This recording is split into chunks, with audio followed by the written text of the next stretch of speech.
This is my, it's not mine, it's a shared tractor with my neighbor, Tom. It's a Massey 30, 1952. It's original paint. You can see the Massey 30. There's the Massey Harris. And it's got a 30 horsepower engine, but it's 30 horsepower at 1800 RPM, so the way engines are rated these days at 5,000 or 6,000 RPM, this thing is the equivalent of about 80 or 90 horsepower. And on the back, it's a 28-inch rim with chains to help with the traction. And one of the tricks that was developed once they got pneumatic tires was to put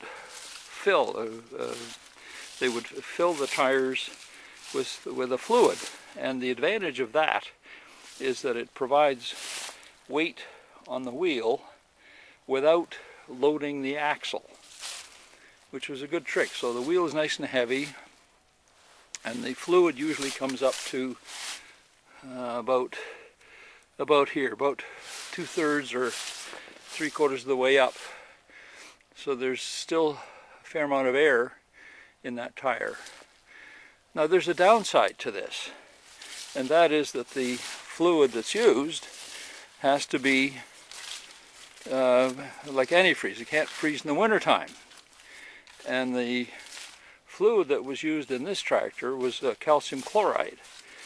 And as I said, there's a downside. And let me just show you that downside, because the calcium chloride is actually quite corrosive.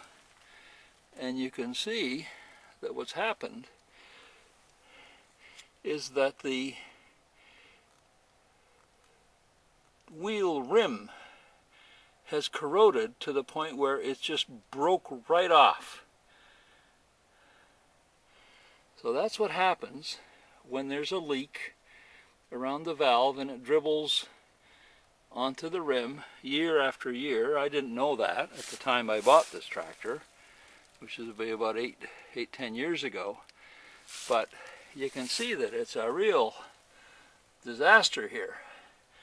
And the consequence of that is that I have to buy a new rim, which I've managed to find through the Massey Collectors Club here in Ontario. And so hopefully get all that done before the snow flies, and get in there, and you can see from the other side, you can see the little valve sitting there. But Jesus Murphy, if I only had known.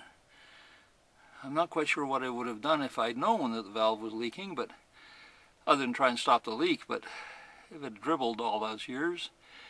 And the interesting thing was that this broke while it was just parked. It just popped open one day. Mercifully, the tire, which is relatively good condition, won't be damaged. I've taken the chains off, so the way this rim comes off is that there are 6 bolts. You can see them here. You can see them on the inside as well. You can see the bolts there. You can see and they of course are corroded, but you know, hopefully with an impact wrench that'll come off. Take the wheel off and get the new rim and put the new rim on and all that stuff, and the usual sort of fooling around with tires and all those things. But if you've got a filled tire, make sure you don't have a leak. You suffer the same fate that I suffered. Apparently now what they use is windshield washer fluid, or in a pinch regular car antifreeze, which has anti-corrosion inhibitors in there, or corrosion inhibitors. It's anti-corrosion. Anyway, so there's the sad tale of my rotted out tire due to calcium chloride.